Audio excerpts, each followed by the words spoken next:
ही दुविधा में रहते हैं, नाम पकड़े या रूप पकड़े, नाम को पकड़े या प्रकाश को देखें।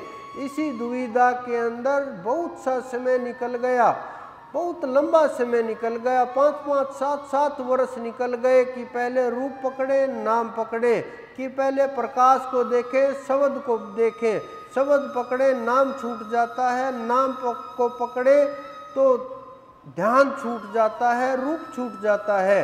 किसको पकड़ना चाहिए, किसको छोड़ना चाहिए, इसी द्वंद्व में बैठे बैठे अंदर ही बुद्धि के अंदर विचारों की लड़ाई चलती रहती है, अंदर ही खेल चलता रहता है, अपने वजूद के साथ लड़ते रहते हैं, ध्यान के साथ लड़ते रहते हैं, बुद्धि के साथ मन और बुद्धि की आपस में तर्कशीलता चलती रहती है, अपने आप ही प्रश्न उठते हैं, अपने आप ही जवाब आते हैं, ना कोई जवाब देने वाला है, ना कोई समझाने वाला, ना समझने वाला।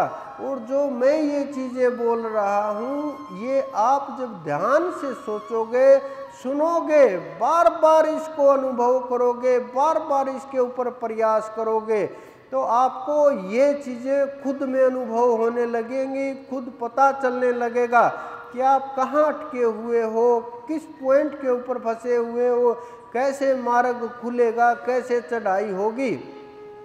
ये चीज़ें जब आपको अनुभव होंगी तो आपको ये एहसास होने लगेगा।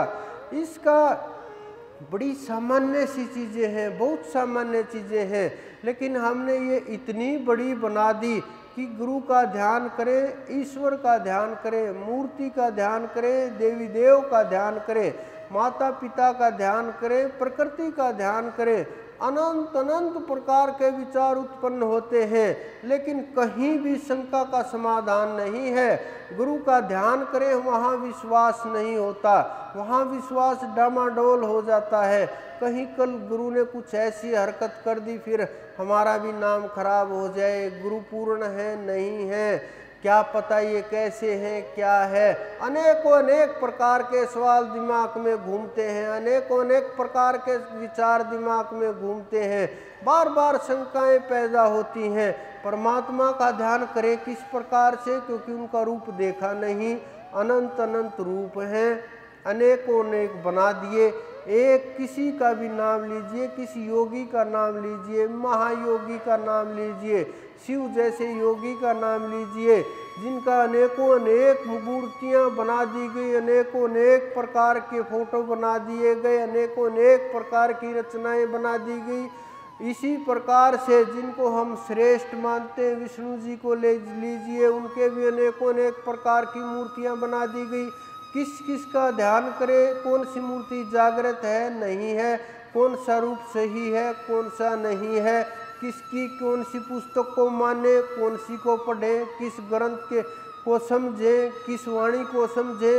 इनके अनेकों प्रकार की चीज़ें दिमाग में इकट्ठी हो गई। कौन श्रेष्ठ है, कौन नहीं है, कौन समय का महापुरुष है, महापुरुष कैसे रहते हैं, कैसे वस्त्र पहनते हैं, कैसे चलते हैं, कैसे खाते पीते हैं, क्या करते हैं, क्या आचार व्यवहार है।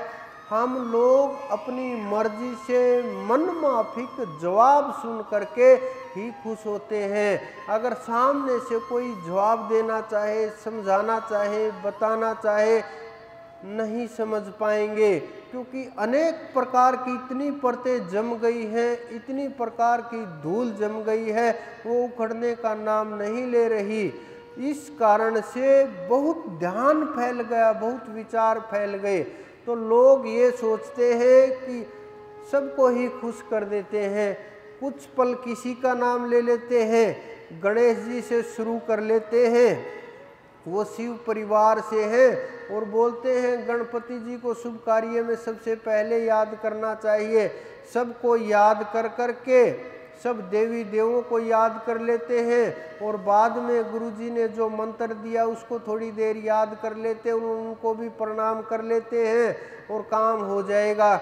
इसी प्रकार से लेकिन ये जो भ्रम की बातें हैं ये ब्रह्म से दूर करती हैं, ये आपको आपकी आत्मा से दूर करती हैं, ये आपको आपकी स्वयं चेतना से दूर करती हैं। मन माफिक जो साधना है वो काल की साधना है, वो माया की साधना है, वो संसार की साधना है, वो भय की साधना है।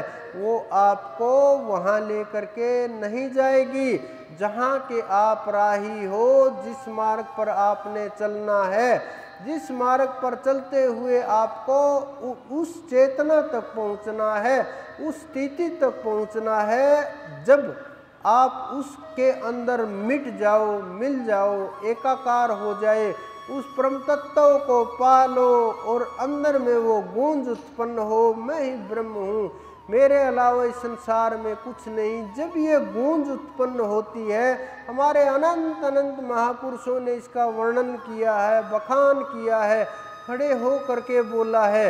लेकिन हमें वो महापुरुष नहीं चाहिए, इस प्रकार की बात करने वाले, इस प्रकार के समझाने वाले, कहने सुनने वाले, वो महापुरुष हमें नहीं चाहिए।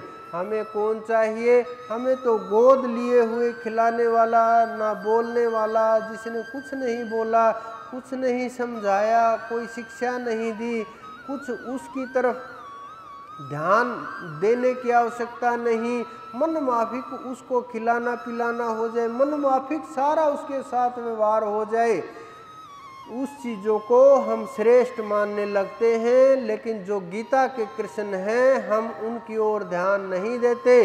जिन्होंने ज्ञान का इतना श्रेष्ठ वर्णन किया है, उस महायोगी ने, उस पुरुष ने, उस महापुरुष ने, परम पुरुष ने, उस जागी हुई आत्मा ने, उस श्रेष्ठ ने जो वर्णन किया है गीता के अंदर, एक एक शब्द इतना गहराई से बोला है, अगर आप उसको खोजोगे आपकी आत्मा में उतर जाएगा, आपके अंदर में उतर जाएगा।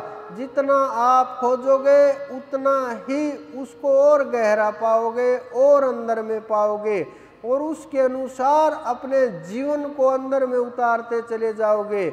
लेकिन हम उसके अनुसार ना चलते हुए मन माफिक, मन माने आचरण करते हैं। याद रखना, बिना शब्द के, बिना ज्ञान के, बिना नाम के, बिना चढ़ाई के, इस संसार में जितनी भी वस्तुएं हैं, जितने भी शरीर हैं, जितनी भी माया है, जितना भी खेल है, जितना इन आँखों से देख रहे, जो नहीं देख पा रहे वो सूक्ष्म जगत भी इस यही रह जाएगा। आपको अकेले ही जाना पड़ेगा। उस समय नाम ही आपके साथी होंगे और गुरु ही आपके साथी होंगे। नाम और रूप में द्वंद्व करने की आवश्यकता नहीं है, लड़ने की आवश्यकता नहीं है। आप किसी एक को पकड़ लीजिए, दूसरा अपने आप प्रकट हो जाएगा। जब आप नाम को पकड़ोगे, रूप अपने आप प्रकट हो जाएगा, और रूप को पकड़ोगे, नाम अपने आप चलने लगेगा, शब्द अपने आप उठने लगेगा, शब्द की चढ़ाई शुरू हो जाएगी, प्रकाश अपने आप आ जाएगा। एक को पकड़ो, दूसरा अपने आप आ जाएगा। जिस प्रकार से आप किसी भी नाम को पुकारो, वो व्यक्ति आ जाता है, उसका रूप अपने आप सामने बन जाता है। उसी प्रकार से अगर वो व्यक्ति सामने हो तो ना भी लोगे तो उसका रूप आपके सामने रहेगा, और नाम लोगे तो वो स्वयं बोलेगा। तो उसी प्रकार से हमें ये समझना है, नाम और रूप दो वस्तुएं नहीं है, एक ही वस्तु है, एक ही चीज है, जिससे आपकी चढ़ाई होगी, जिससे आपको मार्ग मिलेगा, जिससे आप वहाँ तक पहुँच पाएंगे, सार तत्व को पहचान पाएंगे। और उसके बिना ये जीवन भी अधूरा है, मार्ग भी अधूरे हैं, चढ़ाई भी अधूरी है, संसार भी अधूरा है। और उसके बिना भटकना और जीवन में ऐसे ही आना, ऐसे ही चले जाना।